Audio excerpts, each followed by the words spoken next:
ఓం శ్రీ సాయినాథాయ నమః. శ్రీ సాయి సచ్చరిత్రము 41వ అధ్యాయం. చిత్రపటం యొక్క వృత్తాంతము. గుడ్డపీలికలను దొంగిలించుట, జ్ఞానేశ్వరి చదువుట. చిత్రపటం యొక్క వృత్తాంతము. గత అధ్యాయంలో చెప్పిన ప్రకారము ఈ అధ్యాయంలో చిత్రపటం యొక్క వృత్తాంతం చెప్పేదము.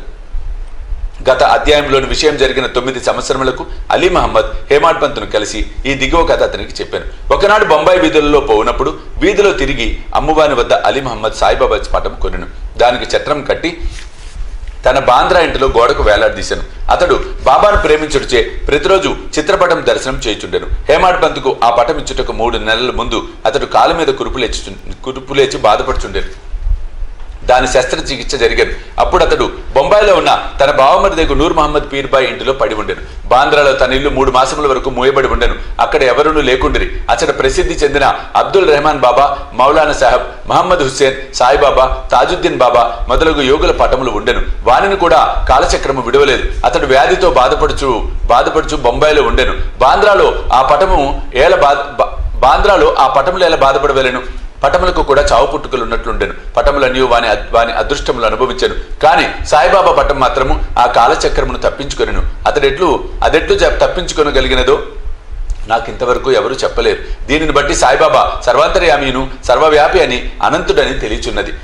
అలీ మహమ్మద్ అనేక సంవత్సరముల క్రిందట యోగేగు అబ్దుల్ రెహమాన్ బాబా యొక్క చిన్న పటమును మహమ్మద్ హుస్సేన్ ధారియా వద్ద సంపాదించాను. దానిని తన బావమరిదగు నూర్ మహమ్మద్ పీర్బాయికి ఇచ్చాను. అది అతని టేబుల్లో 8 సంవత్సరములు పడి ఉండెను. ఒకనాడు అతడు దానిని చూశాను. అతడు దానిని ఫోటోగ్రాఫర్ దగ్గరికి తీసుకుని పోయి సజీవ ప్రమాణమంతా పెద్దదిగా చేయించి దాని ప్రతులను తన బంధువులకు, స్నేహితులకు పంచిపెట్టాను. అందులో ఒకటి అలీ మహమ్మద్కి ఇచ్చాను. దానిని అతడు తన బాంద్రా ఇంటిలో పెట్టాను. నూర్ మహమ్మద్ అబ్దుల్ రెహమాన్ గారి శిష్యుడు. గురువు నిండు దర్బార్లో ఉండగా అతడు గురువు గారికి దీన్ని కానుకగా ఇచ్చుటకు పోగా వారు మిక్కిలి కోపించి కొట్టబోయి నూర్ మహమ్మద్ని అతడి నుండి తరిమివేసిరి. అతడు మిగులు విచారపడి చికాకు పొందాను. తన ద్రవ్యమంతయు నష్టపడుటే కాక గురువు గారికి కోపము, అసంతుష్టికి కారణమయ్యానని చింతించాను. విగ్రహారాధన గురువు గారికి ఇష్టం లేదు. ఆ పటము అపోలో పోర్బందర్లోకి తీసుకుని పోయి ఒక పడవను అద్దెకు కట్టించుకొని సముద్రంలోకి పోయి దానిని అక్కడ నీళ్లలో ముంచివేశాను. తన బంధువుల వద్ద నుండి, స్నేహితుల వద్ద నుంచి పటములు తెప్పించి వానిని కూడా బాంద్రా సముద్రంలో ముంచెను. ఆ సమయమున అలీ మహమ్మద్ తన బావమరిది ఇంట్లో ఉండెను. యోగుల పటములను సముద్రంలో పడవేసినచో తన వ్యాధి కుదురునని బావమరిది చెప్పాను. అది విని అలీ మహమ్మద్ తన మేనేజర్ను బాంద్రా ఇంటికి పంపి అక్కడున్న పటములన్నింటినీ సముద్రంలో వేయించాను. 2 నెలల పిమ్మట అలీ మహమ్మద్ తన ఇంటికి రాగా బాబా పటం ఎప్పటికి వలె గోడ మీద ఉండుట గమనించి ఆశ్చర్యపడెను. తన మేనేజర్ పటములన్నీ తీసివేసి బాబా పటం ఎట్లు మరిచానో అతనికే తెలియదు. వెంటనే దానిని తీసి బీరువాలో దాచెను. లేకున్నా తన బావగారు దాన్ని చూచినచో దానిని కూడా నాశనం చేయనని భయపడెను. దానిని ఎవరికి ఇవ్వలేను, దాన్ని ఎవరు జాగ్రత్త పరిచేతరు, దాన్ని భద్రంగా ఎవరు ఉంచగలరు అనే విషయములు ఆలోచించుతుండగా సాయిబాబానే ఇస్ము ముజావర్ను కలిసి వారి అభిప్రాయం ప్రకారము చేయవలసినదని చెప్పినట్లుగా తోచెను. అలీ మహమ్మద్ ఇస్ము ముజావర్ను కలుసుకొని జరిగింది చెప్పాను. ఇరువురు బాగా ఆలోచించి ఆ పటమును హేమాడ్ పంత్కి ఇవ్వ నిశ్చయించిరి. అతడు దాన్ని జాగ్రత్త పరచునని తోచెను. ఇద్దరు హేమాడ్ పంత్ వద్దకు పోయి సరైన కాలంలో దానిని బహుకరించిరి. ఈ కథను బట్టి బాబాకు భూత భవిష్యత్ వర్తమానాలు తెలియననియు చాకచక్యముగా సూత్రములు లాగి తన భక్తుల కోరికలను ఎట్లా నెరవేర్చుచుండెనో కూడా తెలియచున్నది. ఎవరైతే ఆధ్యాత్మిక విషయములలో ఎక్కువ శ్రద్ధయో వారిని బాబా ప్రేమించుటే కాక వారి కష్టములు తొలగించి వారిని ఆనందభర్తులుగా చేయుచుండునని రాబో కథల వలన తెలియను. గుడ్డపీలికలను దొంగిలించుట, జ్ఞానేశ్వరి చదువుట. బీవీదేవ్ దహనులో మామలతుదార్ అతడు జ్ఞానేశ్వరిని ఇతర మత గ్రంథములను చదవవలనని చాలా కాలం నుండి కోరుచుండెను. భగవద్గీతపై మరాఠీ భాషలో జ్ఞానేశ్వరుడు రాసిన వాక్యే జ్ఞానేశ్వరి. ప్రతిదినము భగవద్గీతలో ఒక అధ్యాయమును ఇతర గ్రంథముల నుండి కొన్ని భాగములను పారాయణం చేయుచుండెను. కానీ జ్ఞానేశ్వరి ప్రారంభించగానే ఏవో అవాంతరములు ఏర్పడుచే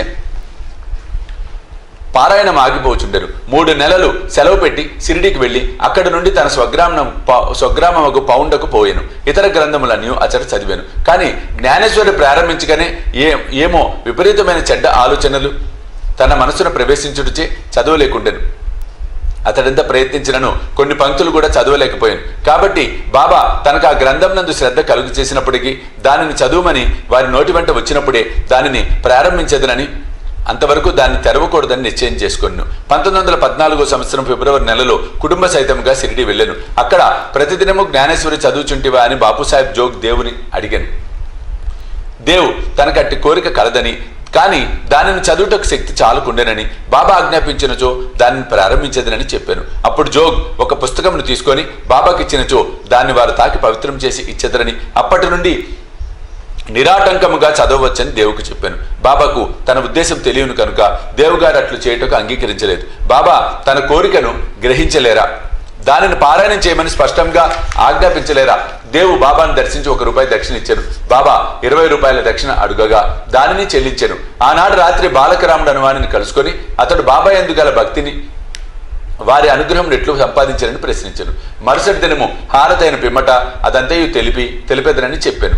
ఆ మరుసటి దినము దర్శనం కొరకు దేవు వెళ్ళగా బాబా అతనిని ₹20 దక్షిణ ఇమ్మనను. వెంటనే దేవు దానిని చెల్లించెను. మసీదు నుండా జనులు నిండి ఉండుడిచే దేవు ఒక మూలకు పోయి కూర్చుండెను. బాబా అతనిని పిలిచి శాంతముగా తన దగ్గర కూర్చొనమనెను. దేవు అట్లే చేశాను. మధ్యాహ్న హారతి పిమ్మట భక్తులందరూ పోయిన తర్వాత దేవు బాలకరామును చూచి అతని పూర్వ వృత్తాంతంతో పాటు బాబా అతనికి ఏమి చెప్పానో ధ్యానం ఎట్లు నేర్పిరో అని అడుగగా బాలకరాముడు వివరములు చెప్పుటకు సిద్ధపడెను. అంతలో బాబా చంద్రు అని కుష్ఠరోగ భక్తుడిని పంపి దేవుని తీసుకుని రమ్మని చెప్పాను. దేవు బాబా వద్దకు పోగా ఎవరితో ఏమి మాట్లాడుచుంటివి అని బాబా అడిగాను. బాలకరాముడితో మాట్లాడుచుంటునని, బాబా కీర్తి వినుచుంటునని అతడు చెప్పాను. తిరిగి బాబా ₹25 దక్షిణ అడిగాను. వెంటనే దేవు సంతోషంతో దక్షిణ చెల్లించాను. అతనిని బాబా లోపలికి తీసుకుపోయి స్తంభం వద్ద కూర్చుండి నా గుడ్డ పీలికలను నాకు తెలియకుండా దొంగిలించుచుంటు వేళ అనెను. దేవు తనకు ఆ గుడ్డ పీలికల గురించి తెలియదనెను. బాబా అతనిని వెతకమనెను. అతడు వెతికెను, కానీ అచ్చటి ఏమీ దొరకలేదు. బాబా కోపముతో ఇట్లనెను, ఇక్కడ ఇంకెవరూ లేరు, నీవొక్కడివే దొంగవు. ముసలితనము చే వెంట్రుకలు పండినప్పటికీ ఇచ్చటకు దొంగిలించుటకు వచ్చితివా అని కోపగించాను.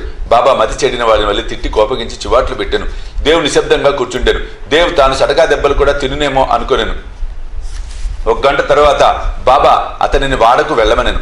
దేవ్ అతడికేగి జరిగినదంతయు జోగుకు బాలకరాముకు చెప్పాను. సాయంకాలం అందరినీ రమ్మని బాబా కబురు పంపాను. ముఖ్యంగా దేవుడిని రమ్మనెను. నా మాటలు వృద్ధుని బాధించి ఉండవచ్చు గాని అతడు దొంగిలించుడిచే నేనట్లు పలకవలసి వచ్చాను అని బాబా అడాను.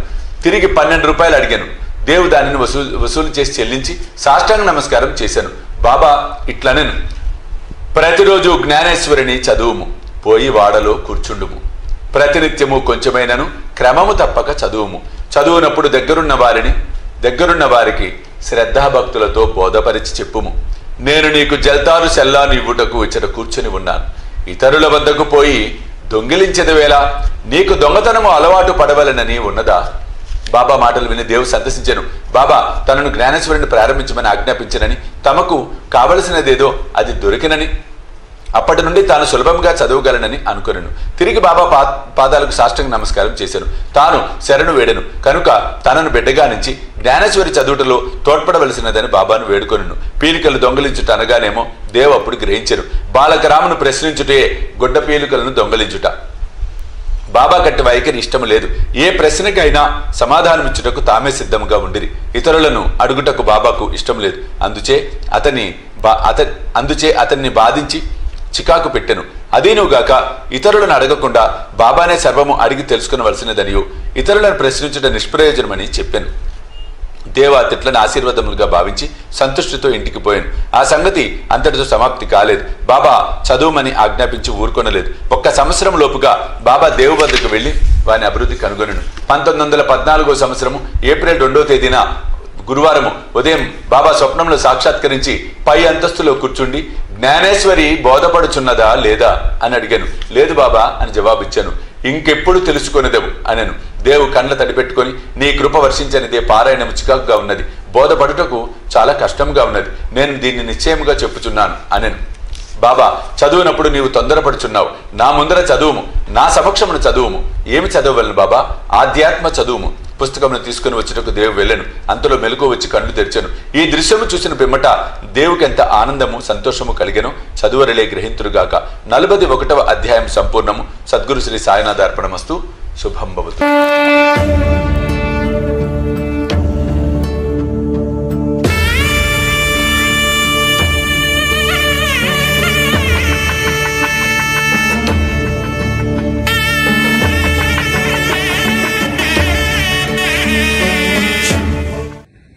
సాయి దివ్య రక్షా కవచ యంత్రానికి